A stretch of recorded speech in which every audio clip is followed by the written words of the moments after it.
Здравейте! Днес, докато се връщах от вилата, спрях до един човек, който продаваше мед.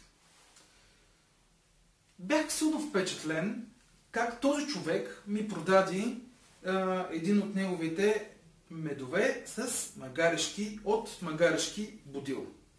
Човек се казва, може би, Христо Симеонов. И в края на краищата, какво направи този човек? Когато спрях с колата до него, това е на пътя между две села, той беше наредил по изключително красив начин своята продукция.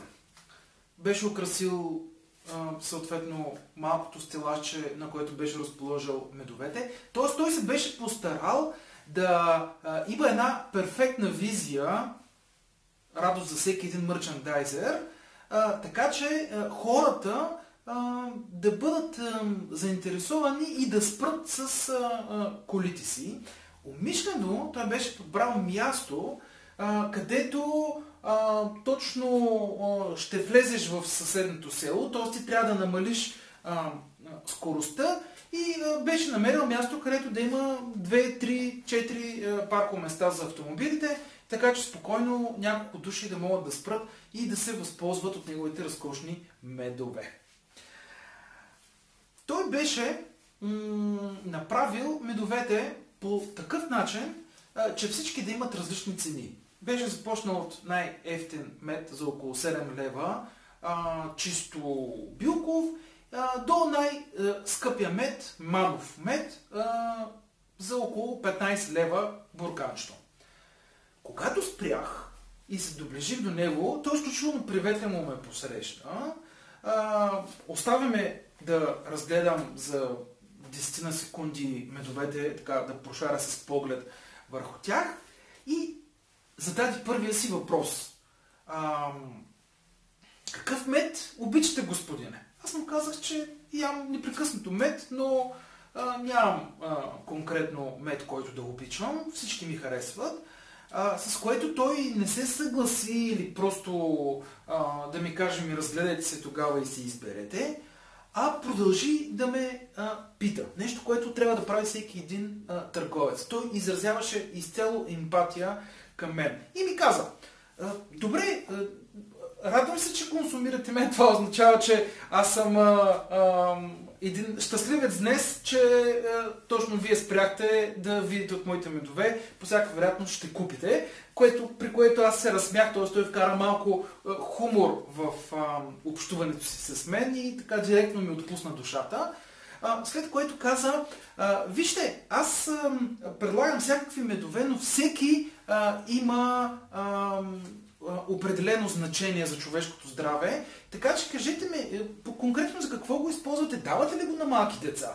Аз казах, че не го давам на малки деца, консумирам си го сам, аз и моята съпруга. За децата по принцип избирам други продукти, все още са много малки и смятам, че може да не е полезно непрекъснато да ядат мед. Тогава той така потвърди, каза ми, че е съгласен с мене и че действително голяма част от децата могат да имат алергична реакция от меда и е хубаво те да пораснат преди да започнат да консумират по-редовно мед, но по-малко трябва техният организъм да се привиква. Тоест той изрази едно експертно мнение, което така изведнъж аз го възприех по много експертен начин и разбрах, че този човек действително си разбира от продуктите и по всяка вероятност се медаря. Той каза, аз ги произвеждам тези медове и нарочно съм поставил своите пчелини на разнообразни места, така че да имам цялата гама от полезни продукти за хората. И ще се радвам, ако ми кажете малко повече защо консумирате толкова много мед. Аз му казах, че захарта според мен е вредна и че меда може изключително много да подпомогне моя организъм. Замествам го често с захарта замествам често с мед. Така въобще разказах му много за себе си. Също така му споделих, че понеже не съм от най-стройните хора, се опитвам да отслабна и поради тази причина си купувам мед, с който замествам някои от яденията така че да моят организъм да не чувства глад, но в същото време така, да имам ефект върху моята талия.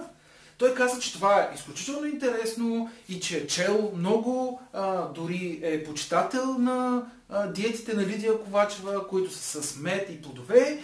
И каза, че в този случай, тогава, може да предложи тези 3 вида мед, които са подходящи за така подобно захранване и ме попита какъв вкус предпочитам, по-силен или по-слаб. Аз му казах, че обичам по-слаби вкусове, мановия мед ми е твърде силен, предпочитам по-светлите видове, за да не ми боядисват чая, да не остават много аромат в кафето и така нататък, при което всъщност аз сам си продадах неговия продукт и купих този мед от Мангаришки Будил. Съответно леко му споделих, че от време на време примерно имам проблеми и с кръвно, може би заради килограмите, и поради тази причина той ми предложи този мед, но той всъщност само каза характеристиките на тези продукти и аз сам си купих един от скъпите му медове,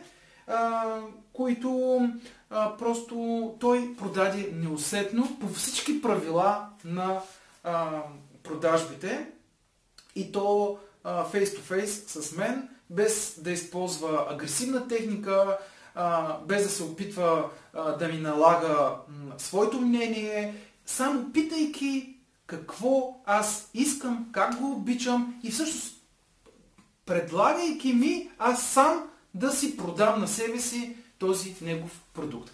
Всъщност това е техниката, която използват големите продавачи с така известния лав продай ми тази химикалка. Дори във Вълка на Уолл Стрит Леонардо Ди Каприо използваше този начин на един от семинарици. Продай ми тази химикалка. Всъщност той искаше от хората те да започнат сами да го питат защо му е нужна тази химикалка, какво той харесва на тази химикалка, така че той сам да си продаде на себе си тази химикалка и тогава сделката ще да бъде извършена. Използвате този похват, той е изключително силен и всъщност проявяването на този тип емпатия, което в моите курсове често съм ви казвал, че е много основен механизъм, вие ще можете да продадете на практика почти всичко. Навсякъде сте заобиколени от добри търговци, дори и пчеларите могат да продават изключително добре.